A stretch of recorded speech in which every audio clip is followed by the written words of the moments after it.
Hey guys, tonight we're stepping outside into a very quiet world, not into busy streets or roaring blizzards, but into the slow, steady work of keeping winter paths walkable. Think of a small village or a farmhouse or a cluster of buildings at the edge of a town. Slow falls, not once, not dramatically for a movie scene, but again and again in layers. It softens roofs, hides fences, fills ditches, and slowly tries to erase the map of where people walk. And yet, every morning there are paths, from door to well, from house to barn, from street to shop, from gate to gate. Those paths don't stay clear by accident. Tonight, we'll start by standing in the doorway of a winter house, looking at the first footprints and understanding why people put so much careful, repetitive effort into carving neat lines through deep snow. Not for beauty, for survival, safety, and a little bit of everyday dignity. Snow as a slow builder of walls. Snow doesn't fall like bricks, but it can behave like them. At first, a thin dusting, a curious white powder, not enough to hide the ground, just enough to squeak under boots. Then another fall, and drifts start to grow where the wind prefers to shove the flakes. What begins as softness becomes structure, low ridges along fences, gentle mounds against doorsteps, shallow trenches where wind scours the lane bare and piles snow elsewhere. Left alone, a yard or street can develop strange geography overnight. Knee-deep near one wall, bare earth by a corner, a slope forming where there used to be flat ground. For humans with short legs, weak ankles, or heavy loads, that new landscape can be almost as limiting as stone walls. Without paths, a trip to the barn turns into wading. A visit to a neighbor becomes a small expedition. A walk to the well is a risk of slipping or twisting something important. So before anything else, before hauling wood, before feeding animals, someone looks at the snow and thinks, where do we need to walk today? The first path after a storm. After a fresh fall, especially a deep one, the first person out the door sets more than footprints. They set a template. That first path decides where everyone else will step, determines how far the day will feel, becomes, if repeated, a little trench that lasts all season. So the path maker of the house pulls on boots, tightens coat and scarf, maybe takes a shovel or a broom, opens the door into bright white and cold air. They stand for a second, gauging depth, where the drifts are highest, where wind has cleared a strip, where a shortcut might become a trap later if ice forms. Then they do a simple, important thing. They choose a line. From door to gate, from door to barn, from door to woodpile. Each line is a promise. We will walk here again. It's worth making this route safe. Packing a walking groove. Not every snowy path is shoveled down to bare ground. Sometimes, especially in colder places where snow stays powdery and dry, paths are created by packing rather than removing. The first person lifts their feet high, sets them firmly in a straightish row, steps with deliberate, even spacing. The second person places each foot right into the frozen prints of the first, deepening and smoothing them, turning single steps into a narrow walking groove. Soon the path is pressed down, firmer than the surrounding fluff, slightly lower like a shallow channel. If people use that same track day after day, it becomes a compacted snow floor, easy to follow even in low light, less likely to trip the ankle than random crusts and hidden lumps.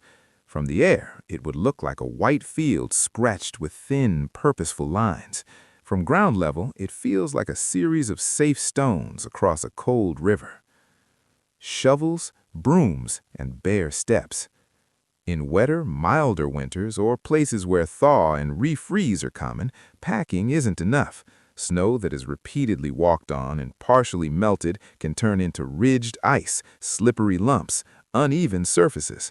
So people switch tactics. Instead of only packing, they clear. Shovels scrape down to dirt, wood, or stone. Brooms push away loose snow before it compacts. Paths widen just enough for safer footing or two people to pass. The sound of this work? Rhythmic scrapes, soft thuds as snow is thrown aside, short pauses for catching breath in the icy air. Cleared paths have their own comfort. You see the ground, shoes grip more confidently, edges are defined. It's more work on storm days, but less risk later when melted and frozen snow becomes a harder enemy than plain powder. Where paths must always exist.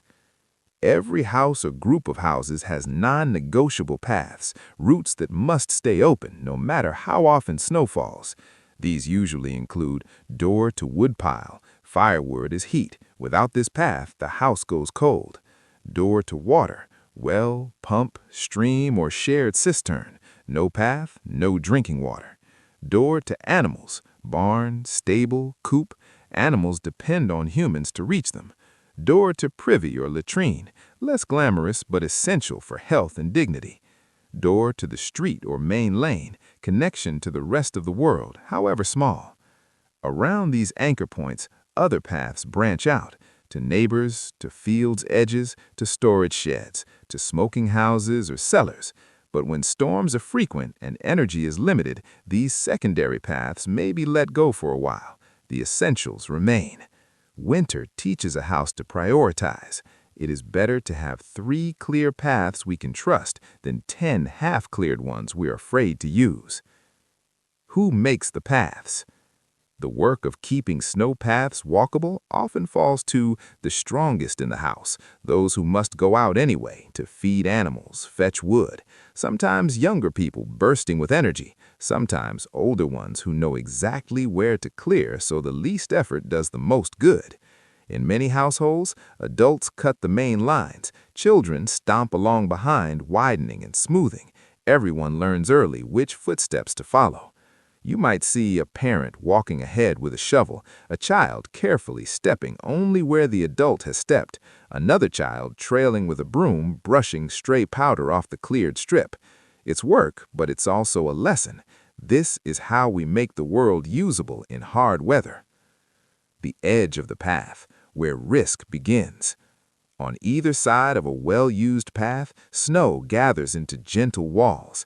Not stone walls, soft, quiet ones, lumps from repeated shovel throws, higher drifts where wind piles snow against the packed trail, low ridges that mark where the safe strip ends. Stepping off the packed footway means sinking suddenly to the knee, catching a hidden object beneath the snow, stone, root, or tool, losing balance when moving from firm to soft. So people learn, almost without thinking, walk in the middle of the path, avoid stepping too close to the crumbling edges, don't cut corners across untouched snow unless you're ready to struggle. The path becomes a kind of polite suggestion from the household to itself. Trust this line, we've tested it for you. Paths in the half-light. Winter days are short, morning and evening come early. That means many trips along these snow paths happen in pre-dawn blue, in dusk gray, under soft lantern light, or under moonlight or stars when skies are clear. In low light, the difference between path and not path matters even more. On a well-maintained trail, edges stand out as slightly raised borders. The packed surface reflects light differently, duller, flatter, more sure. Your body remembers the sequence of steps. 10 to the left, then corner, then straight. You might walk the same route thousands of times in winter until your feet could almost follow it with your eyes closed. That familiarity brings comfort. Even in the cold, even in the darkness, there is a known way between the important points of your life. Small detours and temporary tracks. Not every need follows the main paths. Sometimes a wagon must be brought in, a large bundle of hay must be moved, someone decides to cut across the yard to avoid a wind-whipped corner. Temporary tracks appear, wide, trampled stripes that cross the usual neat lines, compressed snow where a sled has been dragged, short-lived detours to where a new pile of wood or supplies sits. After the task is done, these paths may be used for a day or two, disappear under the next fall, or be formally adopted into the map if useful enough. Winter, like life, is a mix of permanent routes and experimental shortcuts. A sleep lesson, your own paths through difficult days. All this work with snow steps has a gentle echo in your daily life. When days are easy, you can walk almost anywhere, switch tasks suddenly, take on extra loads, wander mentally without much consequence. But when your weather is bad, when you're tired, stressed, sad, or overwhelmed, you need paths, simple, known routes that let you move without decision fatigue, a morning routine that always starts the same way, a small set of tasks you do even on bad days, a few people you know how to reach when you need support, a bedtime ritual that guides you toward rest. You don't need to clear every part of your life every day. You only need to keep certain essential paths walkable, from waking to the first drink of water, from work back to something that soothes, from worry back to a small comfort, from wakefulness into drowsy breathing. That's your Fresh snow is soft. Old snow is tricky. Once feet and wheels and hooves have pressed it down, once sun has glazed it and night has frozen it, a path can quietly turn from helpful to hazardous. Everything looks orderly, a neat white lane, edges clean, a familiar route between house and barn, or gate and shop. But underfoot, the surface has changed. It's like walking on glass hidden under a blanket. Tonight, we'll stay on those already cleared paths and look more closely at how people kept them walkable after the shovel work was done, with sand, ash, grit, and small routines that turned treacherous ice into something your boots could trust. The silent enemy, glazed snow, and invisible ice. A well-used winter path goes through stages, freshly cleared or packed, crisp underfoot, snow squeaks, edges sharp. Slightly warmed by sun or daytime footsteps, the top softens, crystals melt a little. Night cold returns, that thin, soft layer refreezes, smooth and hard.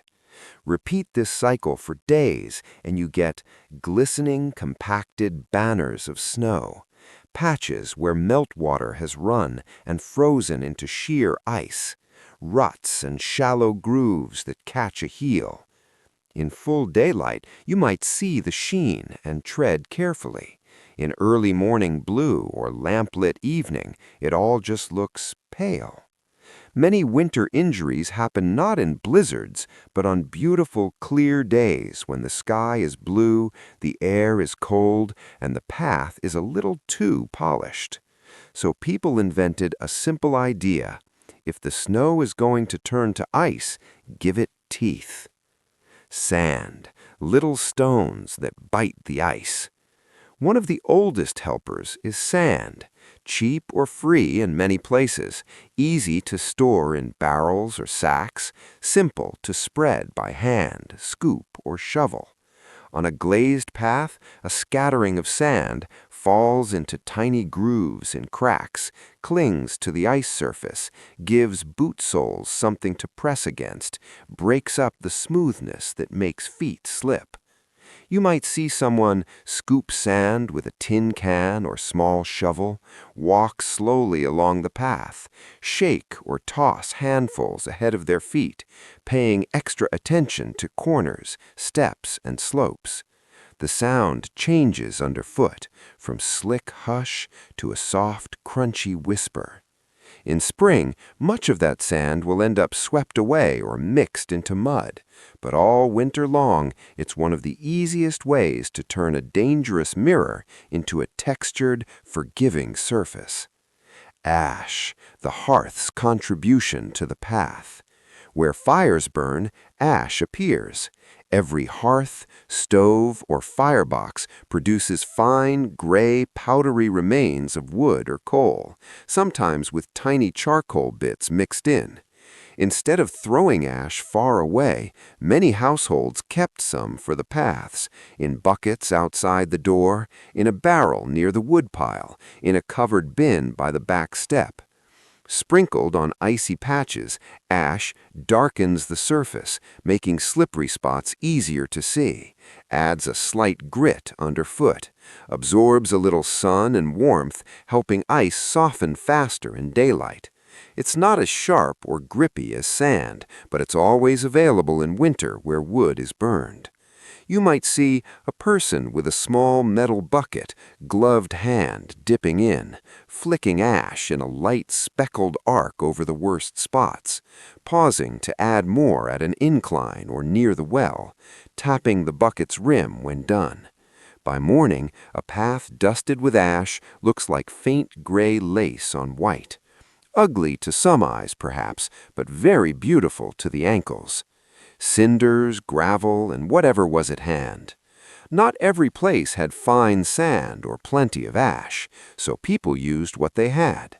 Crushed cinders from coal fires, small gravel or pebbles from riverbeds, broken nutshells, bits of brick or pottery, rough sawdust in some regions. The principle was always the same: scatter something rough on something too smooth. Buckets and baskets of this material might wait near the steepest part of the lane, the entrance to a shop or church, steps leading down to a cellar door, the slope to a bridge or narrow alley. On very bad days, several households might take turns, one spreading grit in the morning, another adding more at midday, everyone appreciating the shared insurance under their boots. The path becomes a collaboration between gravity, weather, and a handful of small stones. Stairs and thresholds, special care for short falls. A fall on flat ground hurts. A fall on stairs or thresholds can change a life. So whenever snow piled near stone steps, wooden porches, sloping stoops, cellar entrances, people treated these spots with extra caution. You might see stairs scraped down completely after every snowfall, even when the yard paths are only packed. Ash or sand laid thickly on each step tread, not just on the landing. Makeshift wooden slats or old boards laid over slippery surfaces, a simple handrail or rope added in winter season only.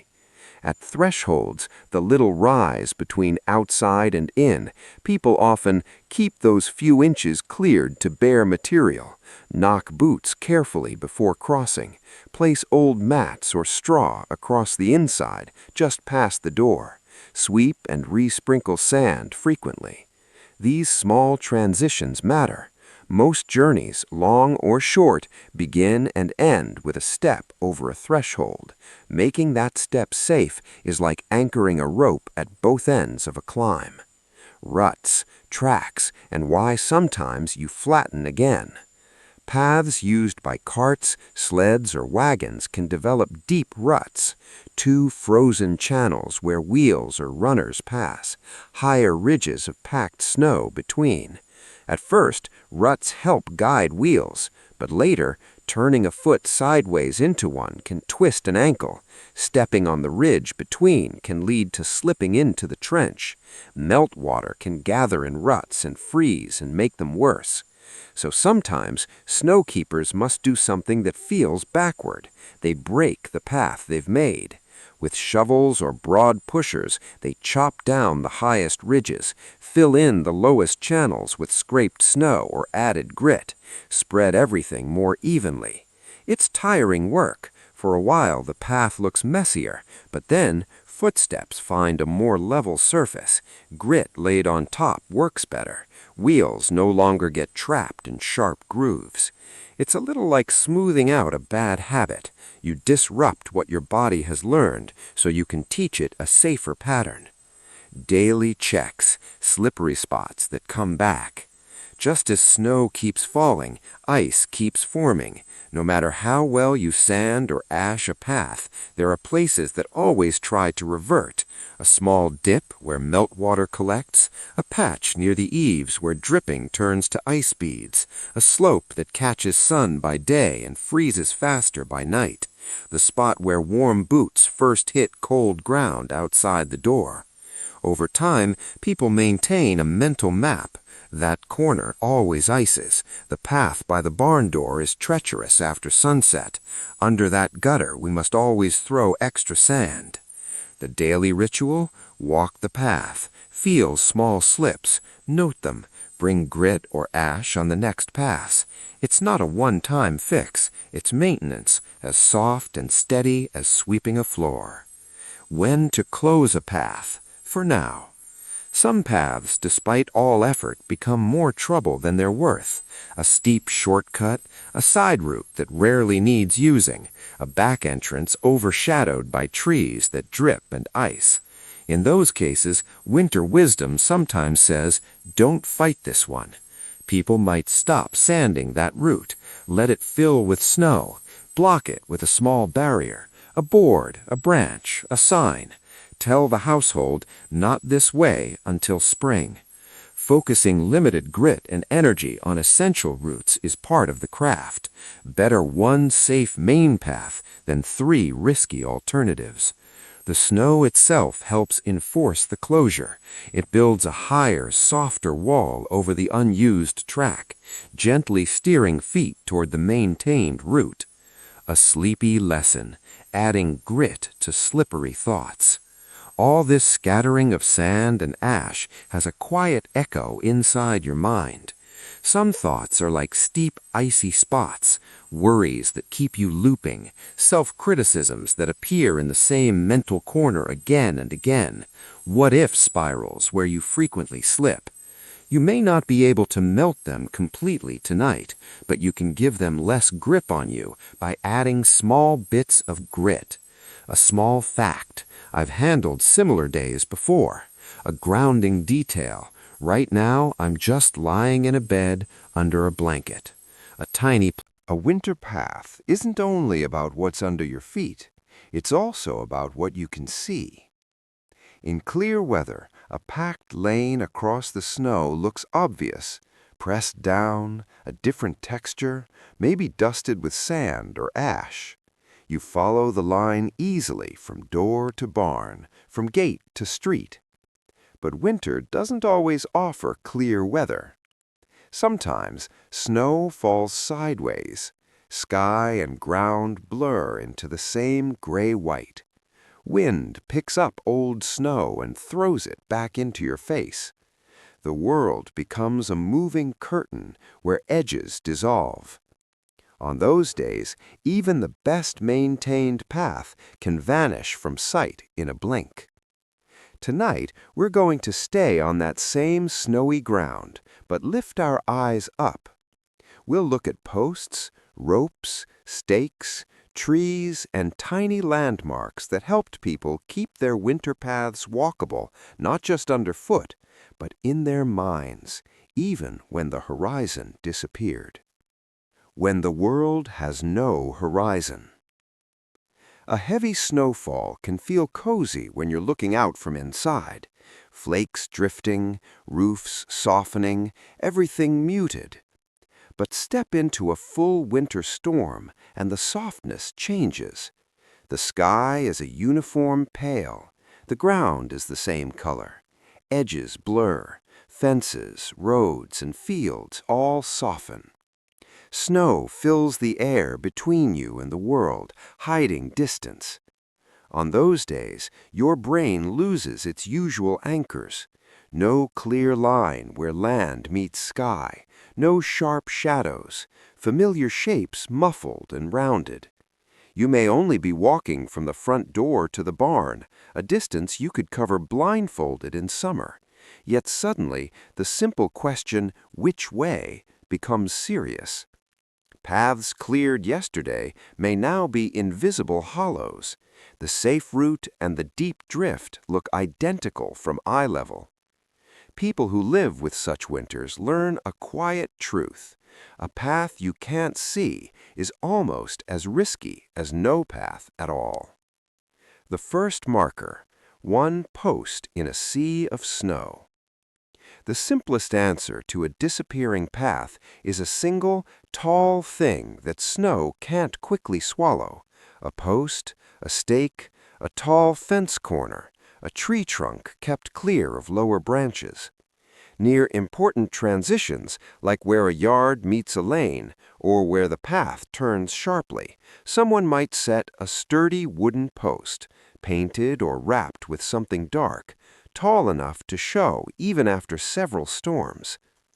In a storm, you don't necessarily see the entire path, but you see that post, a vertical certainty in a horizontal world. From the door, you might think, if I can just reach that post, I'll know where to turn. The path becomes a chain of such certainties, one visible link at a time. Lines of posts, a corridor above the snow. One post helps. More posts make a corridor. In regions with deep, frequent snow, people sometimes drove a row of stakes or poles along the main path to the street, across open ground toward a barn or outbuilding, on either side of a path that passes through a field or across a wide yard. These markers stand taller than typical drifts, may be painted with dark bands or tied with cloth strips, lean slightly inward toward the path, like quiet guardians.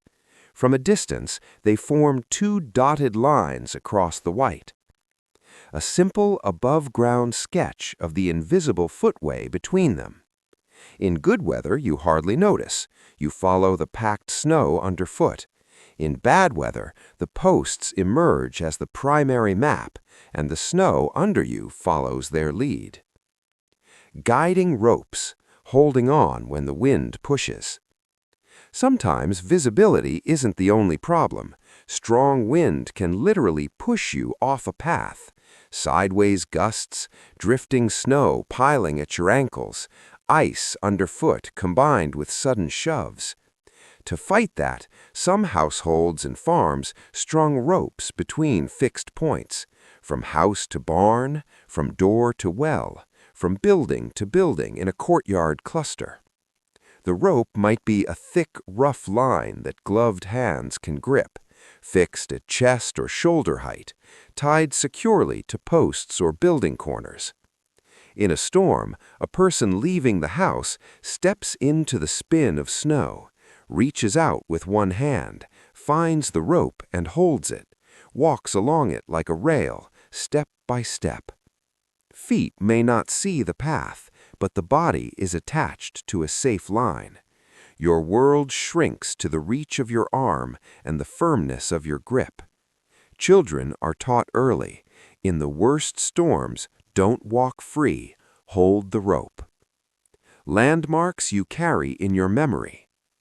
Not every path gets equipped with posts and ropes. Sometimes people rely on more subtle landmarks, a distinctive tree shape, a rock that sticks out above typical snow depth, a fence post leaned at a certain angle, the silhouette of a chimney or roof line that always marks the direction of home. Over years, a person memorizes, from this barn door, the house chimney is just left of that tall tree.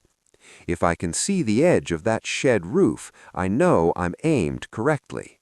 The curve of the fence always marks the turn toward the lane. In bad visibility, even a faint shadow of these shapes can be enough. Your mind fills in the rest, just as you recognize a friend by their walk from afar away. Landmarks like these aren't fancy inventions. They're part of a long conversation with the land, a map written in silhouettes rather than ink. Little flags, cloth strips, and color in the white. Color helps too. On especially important posts or rope lines, people might add a strip of dark cloth, a bright rag, a bit of metal that glints against snow, a small wooden board painted in a darker shade. These bits flutter or hang, catching the eye. In a whiteout where most of the world is shades of white and pale gray, even a small patch of contrast becomes a target to walk toward, proof that you're still on the right trail, reassurance that the path has not wandered away from you. Sometimes neighborhoods treat these as a shared duty, replacing lost strips after storms, knotting new bits of cloth where the old ones have weathered away, checking ropes and markers before the worst of the season arrives. It's like hanging gentle beacons at ankle height of the sky. Sound as a marker, bells and boards in the wind. When visibility is nearly gone and even markers are vague, sound becomes a guide. Some places used small bells hung at barn eaves or gate posts, a board or metal sheet that clacks softly when wind hits it, wind chimes with very simple tones, the muffled barking of a dog that always stays near a particular building. Inside the house, you hear the storm roar. Outside, you listen for the faint regular jingle of a bell that says barn, the thump-thump of a loose board that marks the well, the pattern of wind around a specific corner you know well.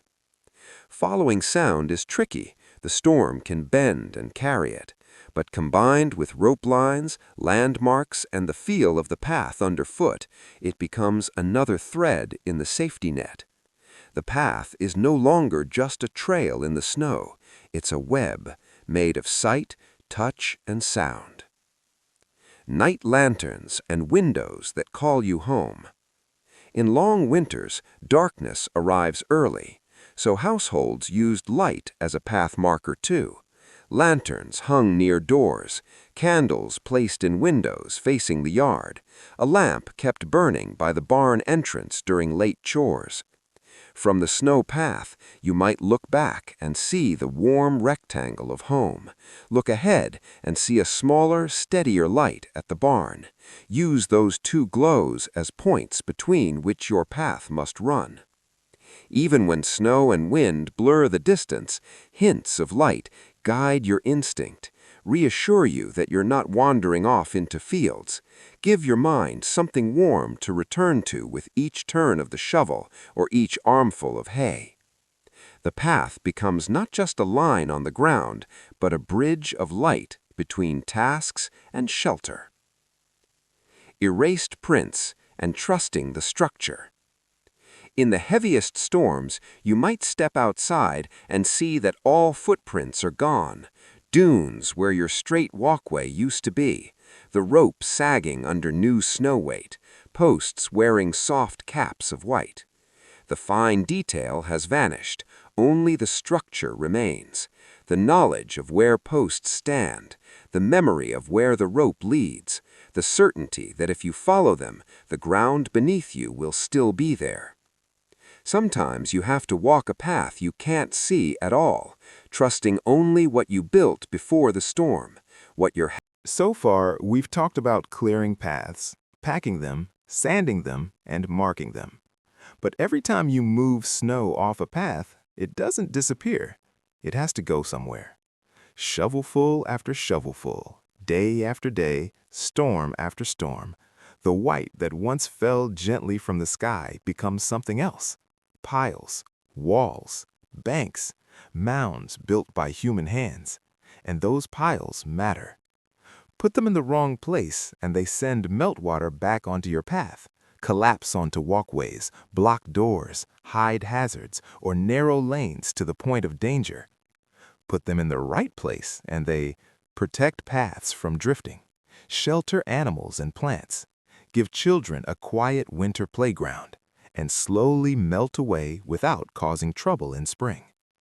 Tonight, we're going to look not just at the strip you walk on, but at the edges, where shoveled snow is stacked and shaped so that your winter paths stay truly walkable, not just temporarily cleared. The first question after a shovelful. When you scoop a shovelful of snow from a path, you have only a moment to choose. Which side? How far? How high? At first, it doesn't seem important. The first storm of the season leaves little piles along the edges, bumps that are easy to kick aside, mounds that feel temporary. But winter is patient. Storms stack, days blur. What you do with the first few light snowfalls sets a pattern for how much room you'll have after the 10th. So the person with the shovel stands on the new path and thinks, if I throw snow here, will I be able to throw more on top later? When this melts, where will the water go? Will this pile slouch back across the path? Every choice is a small bet on the shape of the months ahead. Building snow walls that help, not hinder. As you clear the same paths over and over, banks form. Long ridges beside the main lane, soft walls along the walkway to the barn, mounded borders around the courtyard. These snow walls can actually protect your paths if you place them well. They catch drifting snow that would otherwise blow across the route. They show the edges clearly under moonlight or cloudy skies. They make narrow paths feel like tunnels, guiding feet in a straight line. But they can also cause trouble. Piled too close, they creep back onto the walkway with each minor slump. Piled too high near doors, they block light and make exits harder. Piled on downhill sides, they send meltwater straight where you don't want it when warmth returns. So thoughtful shovelers shape their snowbanks like careful gardeners shape hedges. A little distance from the main walking surface, sloped away from the path instead of leaning in, lower near doors and windows, thicker where wind tends to blow hardest. The winter yard becomes a white version of a formal garden, with tall and low edges chosen for function as much as look.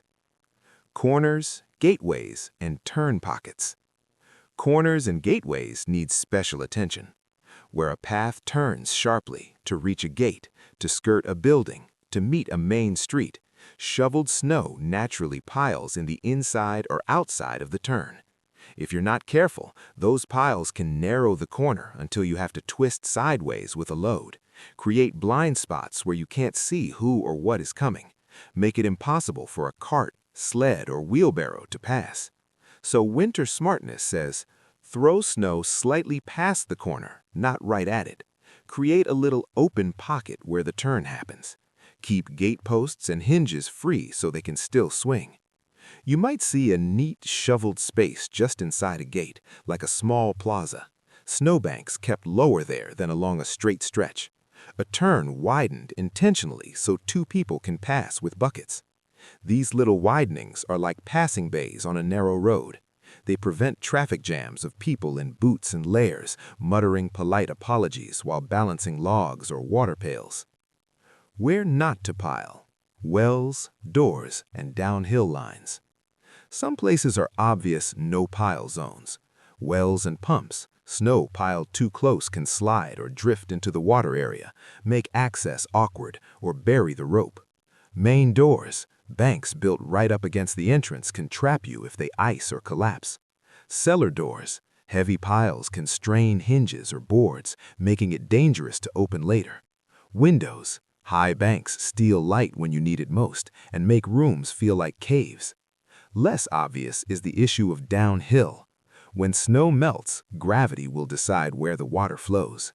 Piles placed upslope from a path will melt and release water down across it, turning walkways into rivers and then into ice sheets when night returns.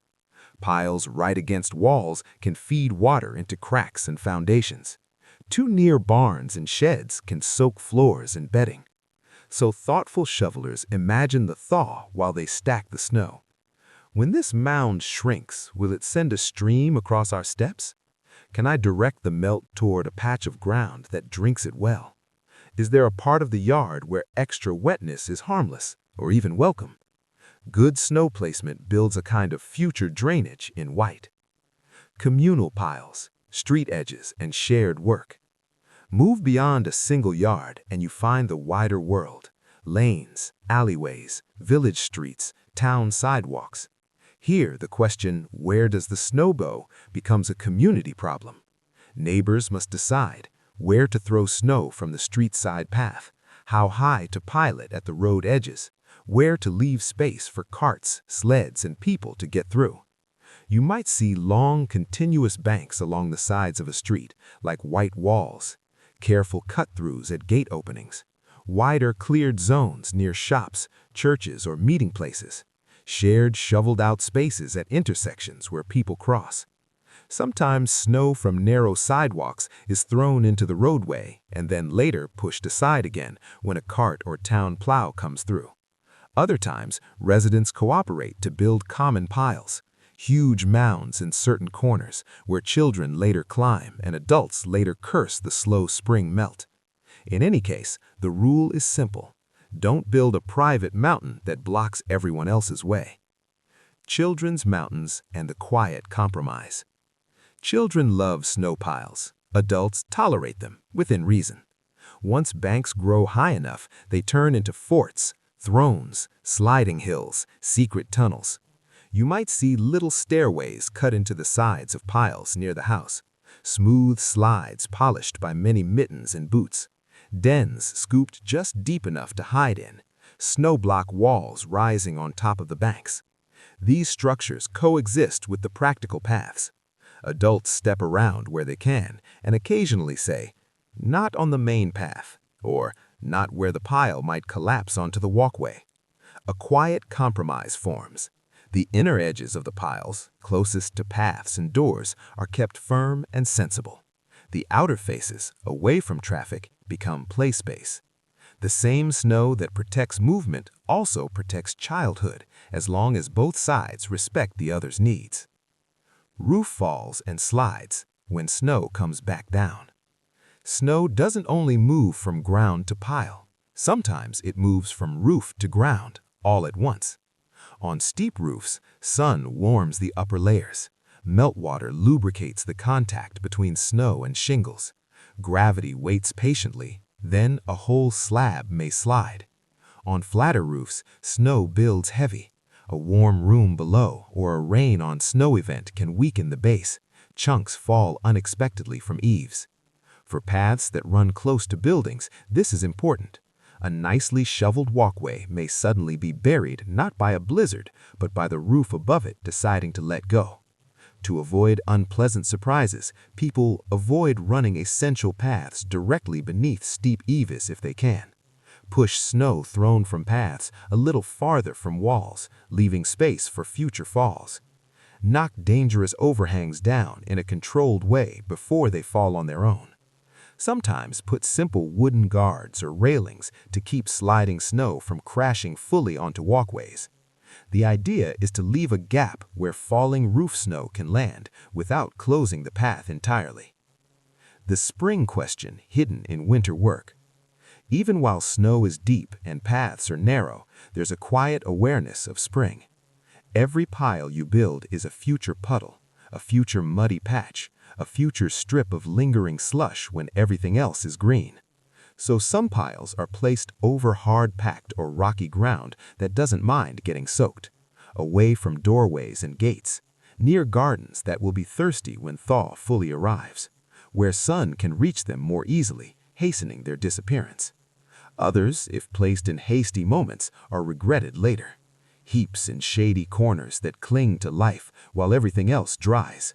Mounds blocking the view from windows well into the next season. Ridges across driveways that turn to muddy bumps and slops. People learn, next year we'll throw the snow there instead of here. Winter is long. Memory is longer. A sleep lesson: where you put the snow of your thoughts. All this talk of piles and edges has a soft echo for your inner life. Every day, your mind clears paths so you can function, focusing on a task, saying no to some distractions, choosing one route through many options. But the thoughts and emotions you push aside don't evaporate. They become your mental snow piles. Unanswered messages, postponed decisions. A winter path doesn't only belong to the people who shovel it. It belongs to the neighbor who brings a message, the midwife called in the night, the child sent with a note or a jar, the trader, the post rider, the doctor, the priest, the wandering peddler. Every clear strip through the snow is also a kind of invitation. If you need to come, we've made it possible. Tonight we'll walk those same packed lines and look at them the way a visitor does, not from the doorway looking out, but from the lane looking in, seeing each shoveled path as a quiet promise the house makes to the world. We are reachable. The lane as a spine of winter life. Imagine a small village in deep winter. From above, it looks like white roofs, White fields, white yards, threads of darker roof and smoke. But look closer and you see something else. A single main path, the lane or street running through it. That lane might be widened by a communal plow, might be pressed down by hooves, wheels, and many boots, might be edged by high banks from repeated shoveling. From this lane, smaller paths branch off to doorsteps, to barns, to shared wells, to meeting places. Someone traveling between villages, on foot, by sled, by cart, follows this central spine. When they enter a settlement, they may still be far from the house they need, but the hard part is over. They've reached a place where other people have already done some of the work of winter. From there, each shoveled path feels like a side street on a map, saying, "Here's how to reach me." Reading paths like addresses. In summer, you might find a house by landmarks, painted fences, visible house numbers, the color of shutters or door. In winter, much of that detail disappears under snow. Instead, a visitor learns to read paths. Which house has a wide, meticulously cleared walkway up to the door? Which has a narrow but carefully sanded track? Which gate shows regular use? Which yard is almost untouched, paths barely pressed in? For someone coming with a letter or message, paths are clues. A neat, well-used path. These people are in residence, awake, moving. A single thin line with few prints. Someone is here, but they keep to themselves. A yard where only a track to the barn is clear, and barely. Maybe illness, old age, or hardship. Even without words, the state of snowpaths tells a story about the rhythms and needs of each household. The messenger's gratitude. Picture a young messenger, a boy, girl, or lean adult carrying a satchel of letters, a folded paper, or simply a memorized message.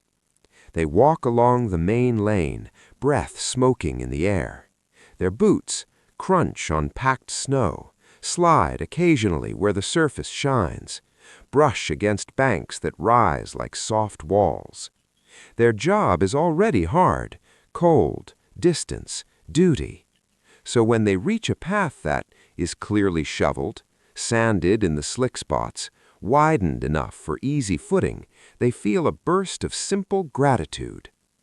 The household that cleared it didn't do so specifically for the messenger. They did it for themselves, for wood, for water, for daily life. But the messenger benefits anyway. In their mind, perhaps without conscious thought, they begin to associate. This house cares about its paths. It will likely care about its visitors too. If I must come at night or in worse weather, their yard is one I can cross safely. In that sense, a well-kept path is a small courtesy extended to every stranger who might one day approach the door. Emergency feet on familiar tracks. Sometimes winter paths carry more than routine. A midwife is called, a doctor is fetched, a neighbor is needed urgently because something has gone wrong. In those moments, there is no time to stop and sand each patch. No space in the heart to worry about aesthetics. The path must simply work. The runner grabs coat and boots, maybe a lantern, and steps out onto the snow. Every decision made in calmer mornings, where to clear, how wide to make the steps, where to throw the snow, where to add grit, suddenly matters in a completely different way. On a well-kept route, the runner can stay mostly on the packed strip, can trust that stairs have been properly scraped, doesn't have to wade through waist-high drifts or guess where the gate lies. When they reach the neighbor's yard, a visible opening in the bank, a path leading right to the door, minimal risk of twisting an ankle or falling. The storm of adrenaline already raging in their chest doesn't also have to contend with deep snow. The path, in that moment, is a kind of silent ally. Hospitality in snow form. Hospitality is usually pictured as warm food, a bed, a cup of something hot, a kind welcome at the door. In winter, there is another, quieter kind, hospitality shaped in snow. To welcome someone in cold months is also to make sure they can physically reach your door without injury. Clear a place for their sled or horse. Flatten a patch where they can stand and knock without slipping. Leave enough space near the entrance to step aside as the door opens. A careful household might widen the last stretch of path near the door, scrape the doorstep to bare stone or wood, keep the threshold free of packed, polished snow, sprinkle extra sand in the first few steps outside. From the visitor's perspective, this feels like a greeting before any words are spoken. You are expected. You are safe, at least from the ground beneath you. In harsh climates, that kind of welcome is not decorative, it is respect. The closed path, when a door withdraws. Sometimes you'll see the opposite, a yard where only the narrowest track to wood and animals is kept open, a front gate half buried, no path to the main door, or a door clearly unused with no prints leading to it. This can mean many things. The family uses a side entrance in winter, so they've abandoned the front. The house is empty for the season, its people gone elsewhere. Illness, debt, or grief has made the inhabitants withdraw. To a visitor who knows the community, these patterns are legible. They're away, I'll come back in spring. They're struggling, I should approach carefully, maybe through the side path they still maintain. They prefer privacy, I won't push past these drifts. A closed path is not always hostile. Sometimes it is simply honest. We have just enough energy to survive. We cannot also host. Even so, the closedness is part of the conversation winter paths carry with the outside world. Deliveries and the quiet obligation of the path. Winter deliveries of food, fuel, medicine, letters carry their own small etiquette. The deliverer works his way along the main lane, steering wheel, sled, or cart carefully between banks, watching for cleared approaches to each house he serves. Households that expect deliveries in deep winter feel a quiet obligation. Keep at least a thin path from lane to door, maybe a small cleared spot where a sled or cart can stop and turn. Avoid building snow walls so high they cannot see or be seen from the street. It's a small form of cooperation. I will clear enough that you can bring what I need without risking yourself too much. Sometimes a deliverer will go a little further, stomping down additional snow with their own boots, helping widen a difficult turn, offering a few moments of shovel or push when a neighbor's path is clearly lagging. They know that the more walkable each path is, the easier their route becomes. Shared footprints, paths that grow with use. From the perspective of visitors and neighbors, winter paths are collective. A route from house to house might start as one household's single track, be broadened by the next neighbor who uses it, become compacted and sure after many sets of feet follow it each day. You can see this in little bridges of compacted snow between properties, a faint side path where children run between yards, a better trodden lane connecting homes with frequent visits. Sometimes these unofficial paths do not follow property lines exactly, cut diagonally across a field or shared space, become accepted because they simply work better. They are born from habit instead of plan, but they carry real weight. They show who visits who, which houses stay closely linked in winter, where the social warmth of the village flows most easily. Each footprint that chooses such a route votes for it, pressing it deeper into the snow. roads to the lonely house. Every By the time you see a neat winter path, the hardest decisions have already been made. Someone has decided who will get up first, which path gets cleared first, how far to go before they stop, and what can wait until later.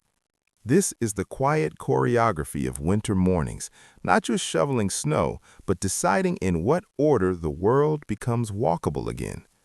Tonight, we'll follow those morning rounds, from the first person out the door to the last path cleared, watching how families and neighbors quietly prioritize warmth, water, work, and each other. The first awake, listening before looking. Long before anyone opens a door, winter mornings have their own soundtrack. Someone wakes in the dim light and listens. Is the world silent, snow muffling distant sounds? Does the roof carry a soft, static hiss that means new flakes falling? Has the wind changed pitch, rattling shutters or howling around corners? Do they hear the familiar creak of a neighbor's door already opening? They might glance at the small frost pattern on the window, see the sky's color, heavy gray, clear blue, dim white, feel the chill in the room, and guess how low the temperature has dropped. Before making breakfast, before stoking the fire, they think, did it snow again? How much work is waiting outside? Winter mornings start with a mental estimate long before hands touch a shovel. Fuel first, fire before footsteps. In most cold places, before any path can be cleared, the house itself needs fire. The first awake stirs banked embers in the stove or hearth, adds kindling in a small armful of wood, coaxes a new flame into life, feels warmth begin to seep back into the room. Only then do they start pulling on layers, socks thicker than summer's, boots, coat, scarf, hat, gloves. The house must begin to warm up while they are outside, making the world walkable. Otherwise, everyone returns from shoveling to a cold room and a harder day. Fire is the start line. The shovel waits just beyond it. The first door, testing the depth. Opening the door on a winter morning can feel like lifting a lid on a hidden world. Sometimes the door swings open easily, revealing only a light dusting across a familiar yard. Sometimes it pushes into a soft resistance, a drift pressed against the sill, a small wall that must be moved before you can even step out. In deeper storms, the door may open only a crack before snow slides inward, requiring careful scooping from inside to make a foothold. The first person out stands in the doorway for a moment, breath frosting in the air, eyes measuring the yard, path edges buried, banks higher, corners softened, perhaps entire landmarks half-eaten by the night snowfall. They hold the shovel like a pen about to write the day. Order of paths: heat, water, life. Not all paths are equal. The priority list usually looks something like this. Door to woodpile. Without wood, the fire will die, so the narrow track from house to stacked fuel is often first. Enough width for one person carrying an armload, cleared quickly and efficiently, widened later if there's time. Door to animals. Barn, coop, stable. Animals cannot feed themselves or break their own paths. A lane to the barn is carved next, wide enough for buckets and hay, corners flattened so nothing spills on a sudden step. Door to water source, well, pump, cistern, or shared tap, cleared soon after, steps scraped thoroughly, space made for buckets to stand without tipping. Door to street or main lane. Only once the house's inner circle is functioning, warmth, animals, water, does the path to the larger world get attention. To reach work, church, neighbors, to receive deliveries or visits, to connect private survival to community life. Secondary paths. After all that, if time and strength remain, to sheds used rarely, to corners of the yard, to gardens asleep under snow. This order isn't always spoken aloud, but feet and shovels follow it almost automatically. It's a quiet winter logic. Sharing the rounds. Who takes which line? In many households, path clearing isn't a lone task. While one person works the main lane, another might focus on the steps and threshold, another on the short track to the woodpile, older children perhaps clearing a small way to the animal pen or the gate.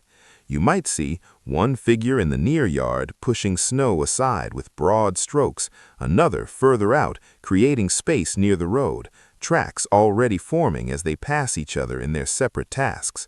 Sometimes roles are fixed. The strongest takes the longest stretch, the person most familiar with animals clears that path, someone sure-footed scrapes stairs in tricky spots. Other days, people trade.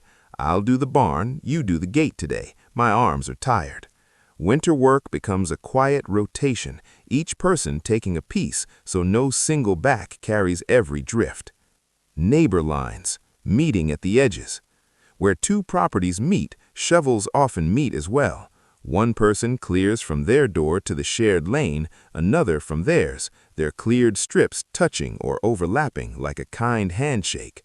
At the shared edge, they might pause, lean on shovels, exchange a few words about the storm, the animals, the road. How deep was it at your door? Has the plow come by yet? Need a hand with your steps? Sometimes, if one household has more strength that day, they push a bit further, clearing an extra meter in front of a neighbor's gate, widening a path that another has started, smoothing a high ridge where two banks meet. The lane that from above looks like a single path is in truth stitched from many people's morning rounds. Town mornings, rounds on a bigger scale. In towns and villages, morning rounds expand beyond single shovels. Shopkeepers clear their doorways and a strip of sidewalk, throw snow toward the street or against building edges, spread sand where customers might slip. Church caretakers shovel steps, clear a wider apron near the entrance, make sure elders can walk in without fear. Workers trudge along partially cleared roads, wearing down the path where the town's men or plows will later widen it, improvising detours around uncleared spots. You can shovel, sand, stake, and rope a winter path as neatly as you like, but in the end, it's your feet that have to travel in. A path is half snow, half habit. People who live with long winters don't just clear their yards, they also quietly train their bodies. How to place each boot, how to carry loads without overbalancing, how to step on packed snow, slush, or ice, how to move differently when they're tired or when they're not alone. Tonight, we're going to look down at boots, at footprints, at the small adjustments ankles and hips make to keep you upright, not in a technical way, just in that sleepy, observational way that notices how humans and winter paths slowly adapt to each other. Boots as winter tools, not fashion. In deep winter, your boots are as important as your shovel. Practical boots often rise high enough to cover the ankle and sometimes half the calf. Lace or buckle snugly so snow can't sneak inside. Have soles with some kind of bite, raised patterns, hobnails, grit, or later rubber treads. Sit wide enough for thick socks and perhaps an extra felt inner layer. They're not meant to be elegant. They're meant to keep feet dry, hold warmth, spread weight slightly on soft surfaces, grip rather than slide on hard ones. You might see old leather boots with dark stains from many winters, wool socks rolled above the tops catching stray snow, simple gaiters or wraps to seal the gap between boot and trouser, improvised crampons or spikes strapped on for especially icy stretches. Before stepping onto the path, people often tap their boots together to knock off old snow, check laces or straps, flex ankles once or twice, waking up the muscles that will be responsible for staying upright. In summer, you might dash out barefoot or in thin shoes. In winter, you buckle yourself into a tiny, portable winter shelter for each foot. The winter walk, shorter steps, wider stance. On dry summer ground, your stride might be long and relaxed. Heel, then roll to toe, arms swinging loosely, hips free. On packed snow or potential ice, the body changes. Steps shorten, feet land flatter, stance widens just a little. Instead of throwing your weight far forward and trusting friction, you keep your center of gravity more over your feet. Take smaller, more deliberate steps. Let each foot test the surface before fully committing. From a distance, a winter walk can look cautious, almost old-fashioned. Arms closer to the body, knees slightly bent, head tipped forward a touch to watch the ground. But this isn't fear, it's experience. The understanding that snow and ice sometimes pretend to be solid until the last second. So you give your body more chances to correct itself. If one foot slips a little, the other isn't too far away to help. If a patch feels wrong, you can halt quickly and adjust. The path might be the same every day, but the exact texture never is, so your stride stays humble. Listening with your feet. Boots and soles aren't just about grip, they're also about information. When you walk a winter path, your feet send constant messages. This patch is soft but stable. Here, the snow is hollow underneath. Step lightly. This feels slicker than it looks. Slow down. Grit underfoot. Someone sanded here recently. Good. Without thinking, you adjust your weight, tighten muscles, loosen them again when the sensation changes. In a sense, you're listening through your boots. On an icy day, the first few steps out the door are a kind of conversation. How are you today, Path? More slippery than yesterday? All right, I'll shorten my stride. Packed and gritty? I can walk a bit more freely. Even when you're distracted, some deeper part of your brain keeps running this feedback loop. Snow to boot, to ankle, to hip, to balance. It's like having a slow, steady dialogue with the ground. Carrying loads, balancing firewood, water, and yourself. Winter paths aren't just for empty hands.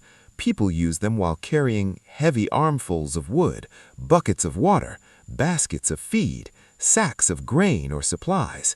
Each load changes the way you walk. With firewood, arms are full, hands can't break a fall easily. Weight shifts with each step as logs bump and press. So people lean a little backward into the load, keep steps even and measured, avoid sudden turns, learn to feel if the path ahead might require stopping and adjusting grip. With water, buckets swing. Their moving weight can tug sideways. Sloshing can throw off balance. So the carrier sometimes uses 2 buckets to balance left and right, holds arms slightly away from the body, walks with a gentle rhythm that keeps the water steady, slows on slopes, giving ankles time to react. Every path decision made with a shovel is tested again in this moment. Does the corner widen enough for someone with buckets? Is there enough grit where the path slopes towards the well? Is the barn entrance free from sudden ridges? Winter teaches you that you are part of the path's design. Your weight, your loads, and your pace finish with the shovel started. Children's feet, learning the path by play. Children discover winter paths differently. They run ahead, stomp on the edges, test how far they can stray into deeper snow before sinking, slide intentionally where adults walk carefully. From an adult's perspective, this looks chaotic, but it's also training. They learn which surfaces are safe to run on and which bite back. They feel the difference between packed snow, crust, and slush. They learn how to fall and get up again in snow. They map the yard with their own footprints, testing boundaries. Adults still set rules. Don't run on the icy corner near the well. No sliding on the stairs. Stay on the packed path when you carry something sharp or heavy. Within those boundaries, though, the path becomes a playground. Walls of piled snow are climbed and jumped from. Low banks become seating and lookouts. Short slopes become sliding runs. By the time those children grow up, their bodies know winter surfaces the way a sailor knows waves. What looks cautious in adult gait isn't always fear. Sometimes it's simply the memory of many childhood falls, integrated into smoother movement. Elders and the extra care in every step. For elder people, winter paths demand a different kind of respect. Joints ache more in the cold, reaction time slow. A fall that a child shrugs off can be serious. So households quietly adapt. Paths that might be good enough for the young are scraped more thoroughly near elder walkways, sanded or ashed more heavily, widened so one can walk without worrying about brushing against banks. You'll often see elders walking with a stick or staff, testing each patch as they go, arms held slightly out for balance, pauses at tricky spots. Where did we sand? Where is the rougher ground? Family members may automatically offer an arm on slopes, go ahead to check for ice, shovel an extra time in front of an older relative's door, even if the rest of the yard waits. The path becomes not one generic route, but a collection of adjusted segments, each cared for based on who uses it most. A good winter household notices where older feet travel and treats those few meters like gold. Night feet, trusting memory more than sight. We've already talked about ropes and markers for storms, but there's another kind of low visibility walking, ordinary night. Under starlight or weak lantern beams, boots land on paths that the eyes only half see, yet people rarely wander off into deep snow by accident, find each turn without counting steps out loud, stop exactly where the woodpile or barn door should be. This is body memory at work. Repeated hundreds of times, the route from door to barn, from door to gate, from bed to water and back, becomes a movement script. Left, right, right, up 2 steps, door latch here. Even half asleep in the early hours or late at night, your feet replay this pattern almost on their own. The winter path becomes part of your nervous system, a muscle map that endures beyond daylight. That's why, if someone moves the woodpile, or changes where the buckets are kept, or shifts the path even a little, there is a brief period of confusion. Body and yard must renegotiate the route. Wearing the path deeper. Over weeks and months, the way people walk a path changes its shape. Sharper corners get gradually rounded as boots cut the inside. Slight detours around ice patches become new, smoother curves. Spots where people always shorten their steps show more packed or scuffed snow. If you looked from above at the beginning and end of winter, you might see a straight line on day 1, a line with subtle bends and widenings by day 50, an almost sculpted track shaped by collective habit. Sometimes someone will pause and say, "I didn't shovel it this crooked." They didn't, but feet have their own preferences, moving a little away from a wind-exposed corner, nudging the path closer to a tree that offers shelter, shifting slightly uphill or downhill where footing feels better. Paths are partly designed, partly grown.